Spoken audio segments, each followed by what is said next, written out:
The story is told about the man who ordered pizza in a restaurant and was asked by the waitress, "Sir, how many pieces do you want your pizza sliced? 4 or 8? He thought for a while, then said, "Make it 4 slices. I may not be able to handle 8.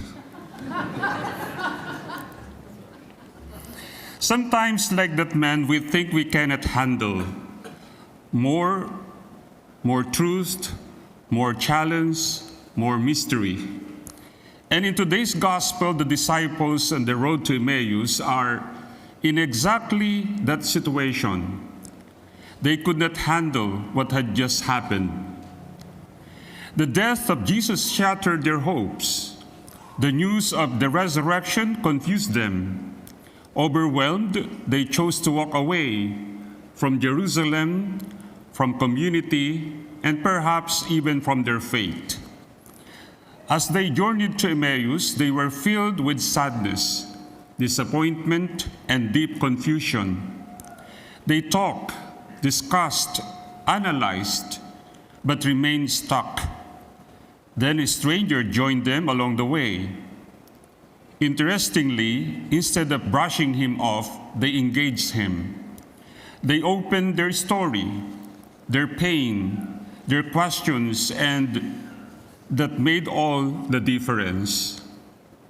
How many times in life do we miss God's presence because we are closed? Close to others, close to new perspectives, closed to listening. Never speak to strangers, we were taught.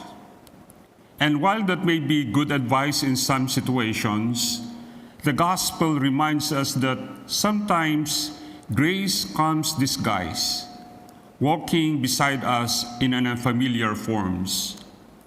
The risen Lord is no longer limited. He meets us in many ways, in people who are different from us, in moments we do not expect, in situations we would rather avoid. The stranger may be the very place where Christ is waiting to be recognized. At first, the disciples did not recognize him. Why?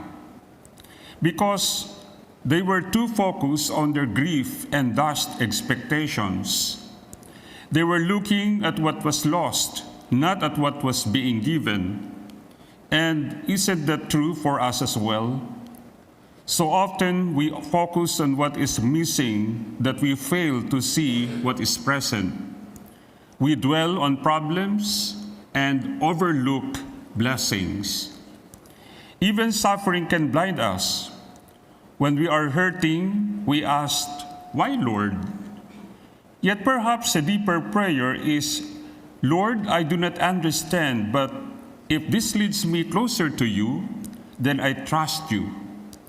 In the same way, even blessings can blind us. When things are going well, we can forget the giver and cling only to the gifts. We begin to think we are achievers rather than recipients. But remember, everything is grace. Notice also how Jesus walks with the disciples. He listened first. He asked questions. Then he explains the scriptures. Their hearts begin to burn, not because of clever arguments, but because truth, spoken in love, touches something deep within. And yet, it is only in the breaking of the bread that their eyes are fully opened. This tells us something important. Recognition of the Lord is not just about words. It is about encounter. It is about relationship. It is about allowing Him to walk with us, speak to us, and finally reveal Himself to us, especially in the Eucharist. Once they recognize Him, everything changes. Their fear turns to courage, their sadness to joy, their confusion to clarity. They immediately returned to Jerusalem, the very place they had fled. That is what an encounter with the risen Lord does. It sends us back, renewed, to the very places we once wanted to escape. Sometimes in life we experience standstill moments of crisis, failure, or confusion. And perhaps those are not dead ends, but invitations. Invitations to pause, invitation to listen, invitation to see the bigger picture, God's picture. For the Christian life is always a journey, always on the way, but sometimes we must stop in order to truly move forward. Now let me conclude with this story. Once there was a tree who constantly dreamed of becoming the tallest and straightest tree in the forest. People will see me on top of the hill and admire my branches, he said. But one day, woodsmen came and cut him down. His dream seemed destroyed. Later, the tree was carried through the streets. People mocked a man named Jesus who was carrying it. Then they nailed him to it and raised it on a hill. The tree had become a cross. The tree got what it wanted, but not in the way it expected. Isn't that also the story of the two disciples? They had hoped Jesus would be the Messiah in their own way. When things did not turn out as they expected, they lost hope.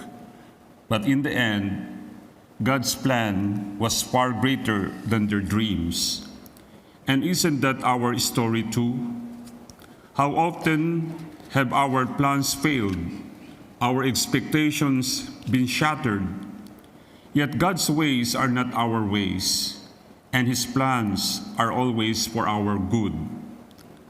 My dear brothers and sisters, today's gospel invites us to open our eyes, to recognize Christ walking with us in our daily lives, in our struggles, in our blessings, in the people we meet, and especially in the breaking of the bread at Mass.